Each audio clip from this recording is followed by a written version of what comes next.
हम किसी धर्म से प्रभावित होकर ऐसा क्यों करेंगे?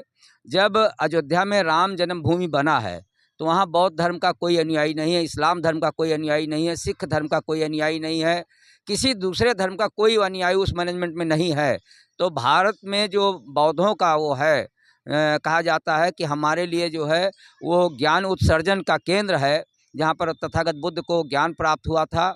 तो उस जगह में जो महाबोधि महाविहार प्रबंध तंत्र होना चाहिए। विष्णु के अवतार के बारे में जो कहते हैं वो विष्णु की जन्म तिथि निकाल कर बता दें, हम सिद्धार्थ गौतम की जन्म तिथि निकाल कर बता सकते हैं।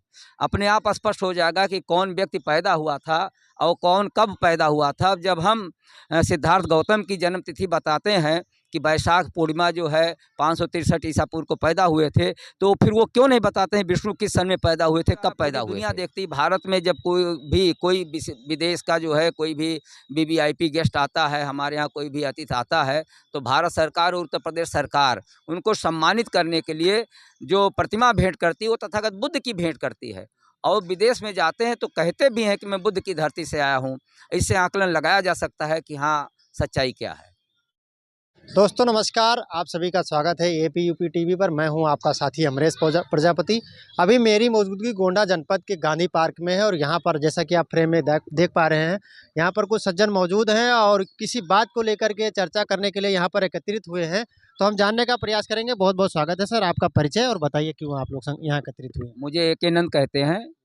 मैं मास संगठन जो SC ST OBC कर्मचारी संगठन है उसका राष्ट्रीय संगठक हूँ और मास संदेश हिंदी मासिक पत्रिका का संपादक हूँ। आज हम सब लोग यहाँ पर इसलिए इकट्ठा हुए हैं कि सम्राट अशोक का जन्मोत्सव 5 अप्रैल को है और जो है 9 अप्रैल को राहुल संकीर्तन का है, 10 अप्रैल को महावीर स्वामी का है और 11 को जो है राष्ट्रपिता ज्योतिबा फूले का है। तो इन सब महापुरुषों का जन्मोत्सव अप्रैल में पड़ रहा है। फिर 14 अप्रैल को बोधिसत्व बाबा साहब डॉक्टर अम्बेडकर का है। तो सब महापुरुषों का जन्मोत्सव हम लोग जो है एक संयुक्त जन्मोत्सव कार्यक्रम करना चाहते हैं 10 अप्रैल को। तो उसके बारे में विचार विमर्श करेंगे कि इस संयुक्त जन्मोत्सव कार्यक्रम का अध्यक्षता कौन करेगा, मुख्य अतिथि कौन होगा, कार्यक्रम स्थल कहाँ रखा जाए। और इसके साथ साथ हम लोग जो बोध गया टेम्पल मैनेजमेंट एक्ट, जिसको BTMC एक्ट कहते हैं 1949, जो भारत के संविधान के लागू होने से पहले का है और ये एक्ट बिहार सरकार का है, जिसके अंतर्गत वहाँ पर 4 हिंदू जो है उसमें है मैनेजमेंट में और वहाँ का जिलाधिकारी जो है उसका अध्यक्ष होगा और 4 बौद्ध अनुयायी हैं। तो उसमें जो है हम सब लोग चाहते हैं BTMC एक्ट 1949 निरस्त किया जाए, क्योंकि भारतीय संविधान लागू होने के पश्चात इस प्रकार के एक्ट का कोई औचित्य नहीं रह जाता है।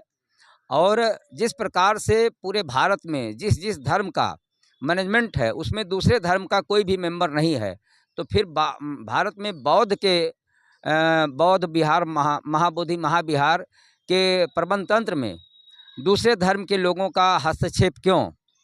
तो इस नाते हम लोग चाहते हैं कि जो है ऐसे बौद्ध भिक्षु जो पूरे भारत से वहाँ पर इकट्ठा हुए हैं, बौद्ध अनुयायी इकट्ठा हुए हैं, BTMC एक्ट 1949 को निरस्त कराने के लिए और उसे पूर्णतः बौद्धों को सौंपने के लिए। तो हम लोग जो है इसके बारे में यहाँ पर समर्थन के रूप में जिलाधिकारी के माध्यम से महामहिम राष्ट्रपति को जो है ज्ञापन दे चुके हैं और वहाँ जाकर हम लोग किस प्रकार से समर्थन कर सकते हैं, कितनी संख्या में जाएंगे, कब जाएंगे, इसके बारे में भी हम लोग विचार विमर्श करेंगे। अभी आपने कहा बोधि गया को लेकर के कि आप इसमें विचार विमर्श करेंगे। एक हिंदू धर्म के संत हैं, उन्होंने कहा कि बोधि गया में जो बौद्ध भिक्षु बैठ करके जो आंदोलन कर रहे हैं ये इस्लामी विचारधारा से ग्रसित हैं, इसलिए ये है जो है हिंदू का विरोध कर रहे हैं, यानी सनातन का विरोध कर रहे हैं। और ये जितने बौद्ध भिक्षु हैं ये न कहीं मुस्लिम धर्म के लोगों से प्रेरित होकर के या उनके उकसाए में आकर के ऐसा कर रहे हैं। और जो बोधि गया है वो हिंदुओं का स्थान है, ऐसा कुछ वो जो लोग कर रहे हैं या गलत कर रहे हैं, क्या कहना चाहेंगे ऐसे बाबाओं को आप? ऐसी सोच उनकी पूर्णतः जो है अज्ञानतापूर्ण सोच है। हम किसी धर्म से प्रभावित होकर ऐसा क्यों करेंगे? जब अयोध्या में राम जन्मभूमि बना है तो वहाँ बौद्ध धर्म का कोई अनुयायी नहीं है, इस्लाम धर्म का कोई अनुयायी नहीं है, सिख धर्म का कोई अनुयायी नहीं है, किसी दूसरे धर्म का कोई अनुयायी उस मैनेजमेंट में नहीं है। तो भारत में जो बौद्धों का वो है, कहा जाता है कि हमारे लिए जो है वो ज्ञान उत्सर्जन का केंद्र है, जहाँ पर तथागत बुद्ध को ज्ञान प्राप्त हुआ था। तो उस जगह में जो महाबोधि महाविहार प्रबंध तंत्र होना चाहिए, उसको जो है मंदिर बना दिया गया है, उसको विष्णु का अवतार घोषित किया जाता है, जो पूर्णतः एक साजिश है। और इस साजिश को जो है बेनकाब कर दिया गया है। और उस एक्ट को समाप्त करने के लिए हम लोग चाहते हैं कि महाबोधि महाविहार जो प्रबंध तंत्र बने, उसमें केवल बौद्ध अनुयायी ही जो है उसके प्रबंध तंत्र में रहें, दूसरे धर्म के लोगों का कोई हस्तक्षेप नहीं होना चाहिए। यह कहना कि जो है हम किसी दूसरे धर्म के लोगों से उकसावे में आके कह रहे हैं, ये पूर्णतः अज्ञानता और अकुशल सोच का परिचायक है। एक जगत गुरु हैं रामभद्राचार्य जी, उन्होंने कहा कि भगवान बुद्ध जो थे, बुद्ध ने जो है भारत को नपुंसक बना दिया।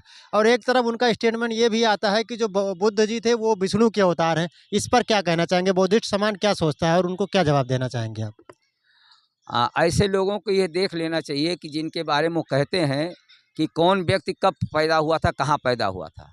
विष्णु के अवतार के बारे में जो कहते हैं, वो विष्णु की जन्म तिथि निकाल कर बता दें, हम सिद्धार्थ गौतम की जन्म तिथि निकाल कर बता सकते हैं।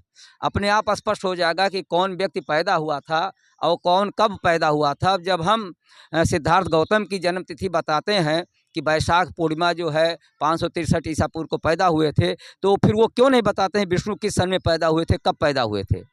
तो जब तक ये नहीं क्लियर होगा तो कौन किसका अवतार है, ये कैसे क्लियर हो कि हाँ जो है वे भगवान विष्णु के अवतार हैं। तो जहाँ जहाँ पर तथागत बुद्ध की प्रतिमा है, तथागत बुद्ध की प्रतिमा को जो है उनके मस्तक पर सिंदूर लगाकर, उनके जो है चेहरे को जो है ढक कर, वो उन्हें अवतार घोषित करने का प्रयास पांच करते हैं। पांच पांडव जो बोधि गया में दिखाया गया, वीडियो वायरल है कि यहाँ 5 पांडव के रूप में वो बताया गया है। वो बिल्कुल से काल्पनिक है, एक साजिश है। किसी भी प्रकार से जो है बौद्धों के स्थान को कब्जा करने की एक साजिश है और कुछ नहीं। अच्छा, क्या लगता है आपको कि जैसे जब जो जिस तरह से बौद्ध भिक्षु आंदोलन कर रहे हैं, आपको क्या लगता है कि इस आंदोलन में आपको सफलता मिलेगी? सरकार या बिहार प्रशासन का कोई अभी रुख नहीं आ रहा है। कुछ लोग ये भी कह रहे हैं कि ये राजनीतिक रूप दिया जा रहा है, क्योंकि बिहार में अभी चुनाव होने हैं 6 महीने के बाद में। क्या कहेंगे? 33 दिन हो गया इस आंदोलन को चलते हुए, और पूरे जो है भारत के बौद्ध भिक्षुओं का ये संकल्प है कि 33 दिन नहीं 33 महीने हो जाए, चाहे 33 साल हो जाए, हम लोग अनवरत यह जो है संघर्ष जारी रखेंगे। इस संघर्ष का जो है किसी चुनाव से कोई मतलब नहीं है, क्योंकि इसमें ना तो कोई विधायक, ना कोई सांसद, किसी पार्टी का कोई व्यक्ति जो है हमारे आंदोलन में जो है वो शरीक नहीं है। बिहार सरकार के अनेक विधायकों ने इस बात को जो है बिहार के विधानसभा में उठाया है कि जो बौद्धों का स्थान उसे बौद्धों को दे देना चाहिए। इसमें हमें कोई आपत्ति नहीं होनी चाहिए। इसलिए इसको चुनाव से जोड़ना और या राजनीतिक जो है उससे जोड़ना, ये बिल्कुल गलत सोच है। एक तरफ प्रधानमंत्री जी जब विदेश जाते हैं तो वो ये कहते हैं कि हम बुद्ध की धरती से आए हैं। भारत के अंदर रहते हैं तो वो राम राज्य और राम के नाम पर जो है अपने संबोधन को करते हैं।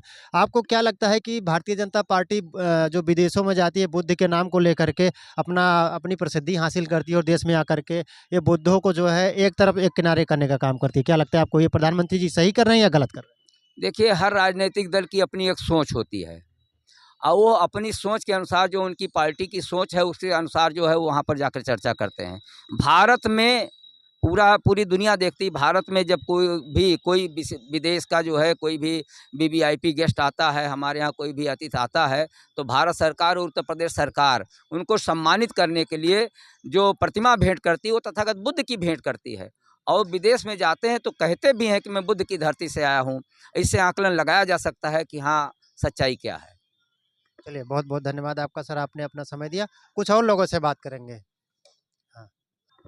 तो अभी आप सुन रहे थे ए.के. नंद जी हमारे साथ थे और इन्होंने जो अपनी बात को रखा और जिस तरह से प्रधानमंत्री जी ये कहते हैं, बहुत सारे भाषणों में अब कहते हैं जब विदेश में जाते हैं कि मैं बुद्ध की धरती से आया हूँ, और जब खासकर जब भारत में रहते हैं कि राजनीतिक सभाएं करते हैं, कहीं और करते हैं, तो राम के नाम पर जो है राजनीति करते हैं।